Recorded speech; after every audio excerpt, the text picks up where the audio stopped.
Es wird mehr Schnee und gerade kam mir der weiße Wagen da entgegen, den man jetzt noch wegfahren sieht. Der hat gesagt, es wird doch ein bisschen schlimmer. Franks Leitspruch beherzigen, nicht in die Hosen machen. Ja. Hallihallo, mein Name ist Ruti. Ich bin mit dem Motorrad in Argentinien unterwegs. Hier bin ich in Bariloche, der Schweiz Argentiniens. Und heute geht's weiter Richtung Norden auf die berühmte Sieben-Seen-Route.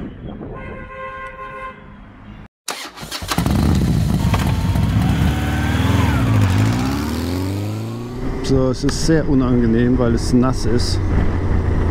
Mein ganzes Visier ist schon nass. Ich wollte aber noch mal zeigen, weiß nicht, ob man das sehen kann. Der hat I Love Austria auf seinem Auto stehen. Das passt auch hier zu Bariloche, auch wenn das eher mit der Schweiz verglichen wird. Ich bin einfach guter Hoffnung, dass diese Route 40 im Gegensatz zu 23 okay ist. Das war wirklich ein anderes Kaliber. Aber gut, wenn die Straße vereist ist, ist sie vereist, machst du nichts. Ne? Und jetzt ist es halt, ich muss mal schauen, wie warm es ist, ob ich mit Eis rechnen muss. Es ist hier nicht glatt bisher. Aber es sind halt schon immer so Eisplatten auf der Straße. Hier zum Beispiel sieht man das. Das ist jetzt nur so ein kleines. Aber manchmal, wenn dann irgendwo Wasser hingeschüttet wurde, dann ist es halt Eis. Da muss man muss aufpassen. Ich sage ja immer, die erste Stunde ist es egal. Ist alles, ach, ist ja gar nicht so schlimm. Dann wird es unangenehm. Aber ich habe jetzt nur eine Stunde bis Villa Angostura. Und da schauen wir mal weiter, wie der Tag läuft. Ich hatte halt mal da geguckt bei Booking, da gab es halt nichts Günstiges. Das ist halt hier alles für Argentinien Schickimicki-Gebiet. In diesem San Martin de los Andes, da gibt es dann schon wieder mehr Sachen.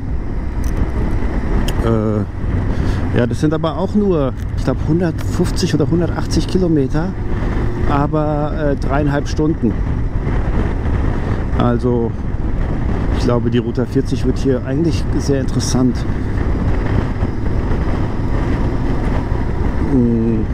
Ja, im Moment sieht es halt nicht so aus, als würde es in irgendeiner Art und Weise aufziehen. Es ist einfach richtiges Schneewetter. Ihr erinnert euch vielleicht noch, was ich in dem, war das im Cerro Castillo Video? Ich glaube, am Anfang im Patagonien Video, ich such's raus, verlinke es in meinem Artikel wie immer, habe ich gesagt, es macht gar keinen Sinn, bei schlechtem Wetter zu fahren, weil dann ist es halt schön, aber nicht überragend. Und ich glaube halt, hier wäre so ein Aussichtspunkt, wo man dann die Berge und alles sieht, was alles brutal ist. Und so ist es, ja, ist okay.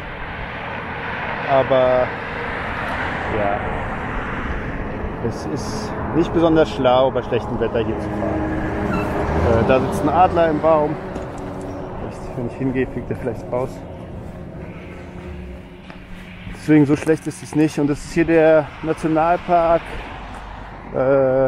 Nahuel glaube ich.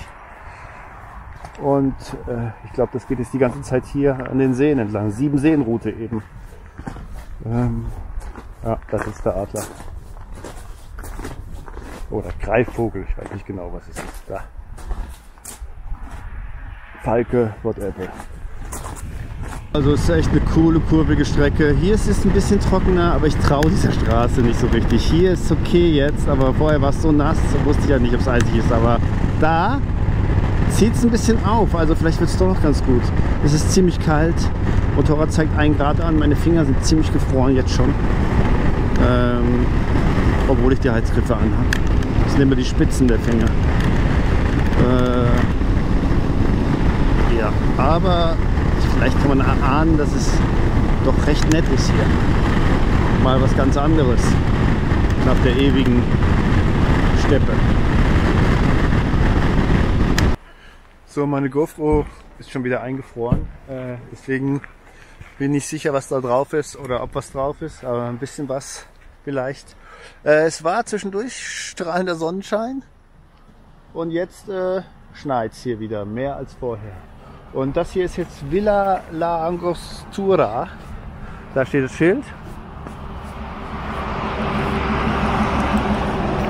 Leute machen Fotos.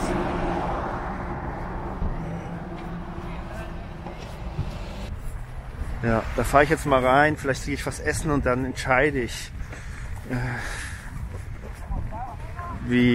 ob ich jetzt noch weiterfahren soll. Ich bin jetzt nur 100 Kilometer gefahren heute. Knapp 100. Wenn morgen schönes Wetter ist, wäre es natürlich schlauer, morgen zu fahren. Die richtige 7-Seen-Strecke fängt nämlich hier erst an. Ich habe irgendwo ein Schild gelesen. Das Tor zu den 7 Seen. Also es geht von hier bis dann San Martin de los Andes. Jetzt sieht man vielleicht, dass es schneit. Es kommt so entgegen. Das ist jetzt alles Suites und Lofts und so Lake House und verglast. Das ist schon schicker, glaube ich. So, ist es hier das schon? Das ist hier alles das schon. Aber mein Google sagt noch 6 Kilometer. Ich weiß nicht, ob das dann das Zentrum ist. Und hier mehr so die Reichen und Schönen.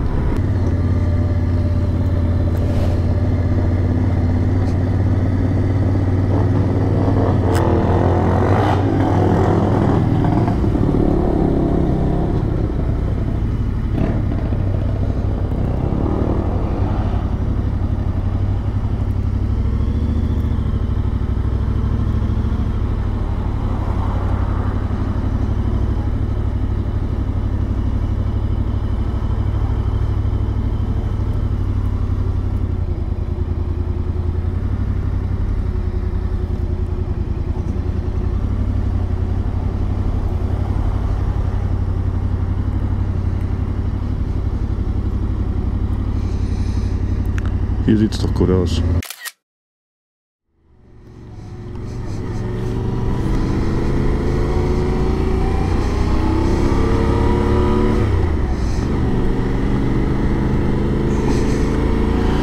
So. Ich habe jetzt schön mir ein argentinisches Rindfleisch gegönnt und einen gemischten Salat und der war wirklich gut. Ja, mit Soßen muss man sich halt immer selber dann Essig und Öl drauf machen und sie haben nur Salz.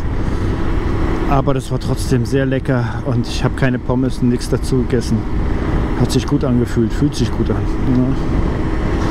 Die Straße ist so mittel. Es ist so leichter Schneefall immer wieder. Nichts Dramatisches bisher. 6 Grad jetzt hier, meine Güte. Und ich habe jetzt was gebucht. Habe ich schon lange nicht mehr gemacht. Aber es war so ein Angebot bei Booking, irgendwie 20% und noch Mobilfunkpreis und noch Zimmer-Upgrade.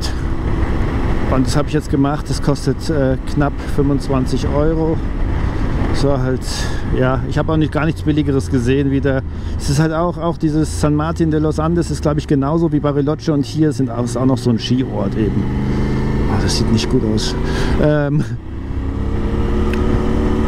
Und dann ist es jetzt noch eine Nacht und ich hoffe, dass ich danach raus bin. Und es ist jetzt vielleicht nicht das geilste Wetter, um diese 7-Seen-Route zu machen. Aber es ist jetzt halt so. Ich habe jetzt 3 Monate Patagonien. Ich habe so ungefähr gesehen, wie es ist. Es reicht mir jetzt. Ich will jetzt einfach nur noch nach Norden. Und ich habe jetzt gesehen in Mendoza, da sind es 10 bis 15 Grad. Nächste Woche irgendwann soll es sogar 20 sein. Ja, ob das jetzt stimmt, weiß ich nicht. Aber das ist eine ganz andere Temperatur. Das ist eher so wie an der Küste und so. Da hält man es aus. Hier ist einfach, ich möchte das nicht. Ich muss auch sagen, ich habe da natürlich auch nicht die allerbesten Mega-Klamotten dafür, obwohl die Hose relativ dicht ist jetzt. Aber jetzt träume ich von Strand und Bikinis. Jetzt habe ich mich durch Patagonien gequält. Ich wusste, dass das hart wird, aber jetzt der Schluss ist halt extra hart dann so, ne?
Ricardo, Musik aus. Ja. Hello. Ja, hier ist schon Schnee. Und zwar gar nicht so wenig. Hier muss man jetzt aufpassen. Es ist ja unfassbar, wie das sich ändert. 2 Kurven vorher war halt strahlender Sonnenschein, trocken, und hier ist Schnee. Es wird mehr Schnee und gerade kam mir der weiße Wagen da entgegen, den man jetzt noch wegfahren sieht.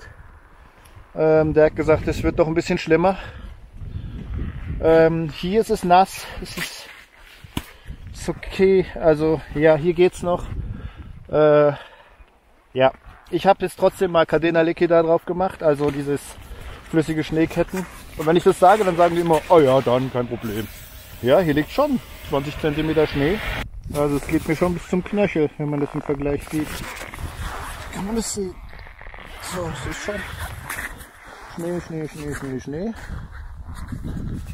Ja. So, ich lasse das hier jetzt noch, muss noch 5 bis 10 Minuten, wie gesagt, einwirken lassen. Habe ich ja schon mal gesagt. Das ist jetzt nicht das erste Mal, dass ich das benutze. Oh, meine Füße sind noch, das ist kalt. Die Stiefel sind nicht wasserdicht. Ja, ist okay. Franks Leitspruch beherzigen, nicht in die Hosen machen. Ja.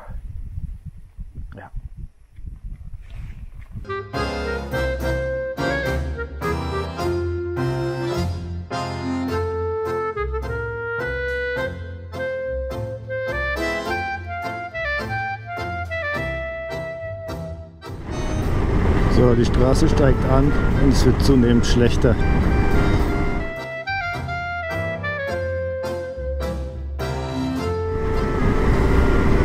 Aber da kommt mir ein Motorrad entgegen. Das heißt nicht, dass wenn der es schafft, schafft es jeder, aber dann ist es machbar.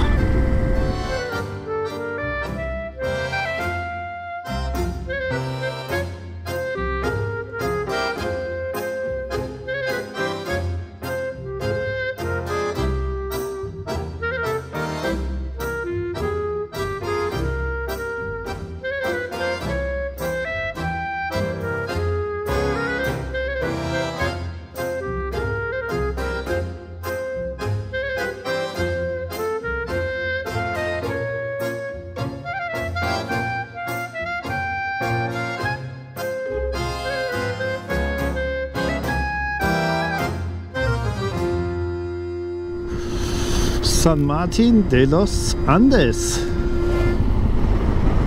Tada! Boah, meine Füße frieren. Dafür sind meine Finger okay.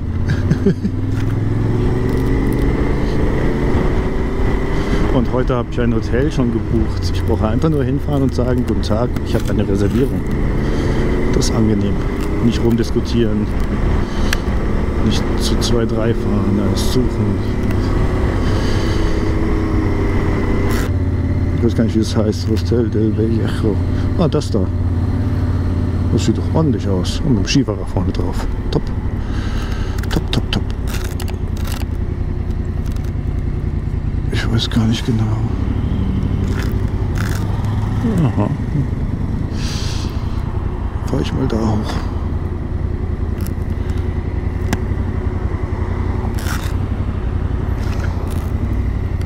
Ah.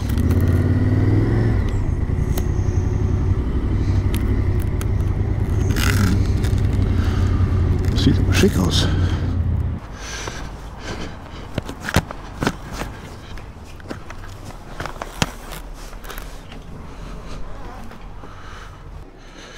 Hola. Sí, sí, poco frío, pero está bien. Tengo una reserva.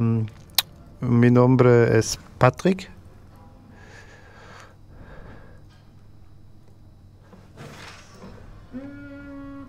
Sí. Sí, Ruth Tishauser. ¿Así? ¿Algo así? Sí, más o menos. Eingecheckt. Sehr schönes Zimmer. Im Endeffekt habe ich jetzt 23 € bezahlt für die Nacht, inklusive Frühstück. Zimmer mit eigenem Bad. Ist in Ordnung. Morgen fahre ich dann direkt weiter. Und ja, hier sieht man, richtiger Skiort.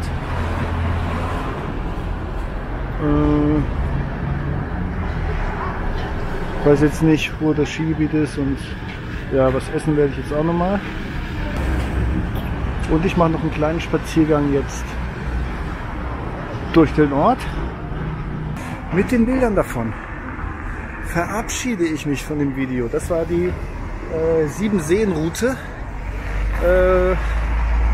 Ja, ich glaube, man hat einen kleinen Eindruck bekommen. Es ist spektakulärer bei Sonne mit Sicherheit. Aber so ist es nun mal. Ja, mit dem Schnee, das war ja ganz interessant vielleicht. Also, schreibt gerne mal, was ihr so Erfahrungen habt mit Schneefahren. Und dann bedanke ich mich für die Unterstützung bei Oliver. Vielen, vielen Dank. Sehr nett, kann ich sehr gut gebrauchen. Und morgen geht es dann weiter Richtung Norden. Es sind jetzt noch auf dem direkten Wege 1000 Kilometer bis Mendoza. Ja, so kleine Schlängeleien mache ich noch. Aber lang dauert es nicht mehr, bis ich da bin. Und ja, dann endet auch Patagonien bald und neue Abenteuer warten. Eine Sache habe ich noch nicht erwähnt. Ich habe ja schon öfters über Mate-Tee, was sie hier trinken, gesprochen. Und das gibt es in ganz Patagonien, aber also in Chile auch. Aber es ist eigentlich typisch argentinisch. Und hier ist es wirklich so, dass alle Leute laufen immer mit einer Thermoskanne rum. Das ist ganz normal. Also ist wirklich, ich glaube, es gibt wahrscheinlich kein anderes Land, in dem so viele Thermoskannen verkauft werden wie hier. Jeder, morgens am Frühstück hat jeder eine Thermoskanne da stehen und die meisten haben auch noch so einen Matebecher. Und die Leute lassen sich dann immer die Thermoskanne überall auffüllen. Das ist ganz normal. Du gibst die Thermoskanne hin und dann wird wortlos heißes Wasser aufgefüllt. Das ist ziemlich witzig, weil diese Kultur gibt es ja bei uns gar nicht. Ich habe auch Argentinier getroffen, deren Tochter studiert irgendwie in Deutschland und die hat dann Mate, das sieht halt so aus wie bisschen wie Marihuana, wenn das trocken ist. So grünes Zeug, ja.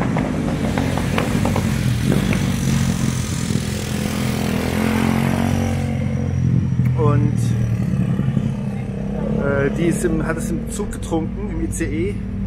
Und da haben die Leute jetzt so gesagt, ja, man darf hier keine Drogen konsumieren in Deutschland und so.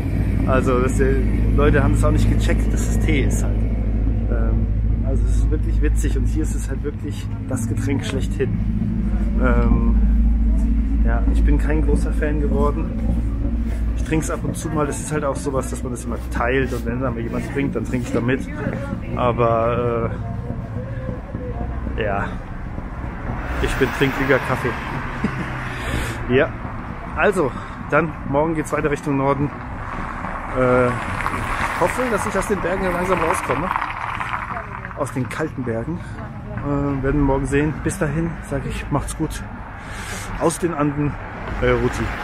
Tschüss.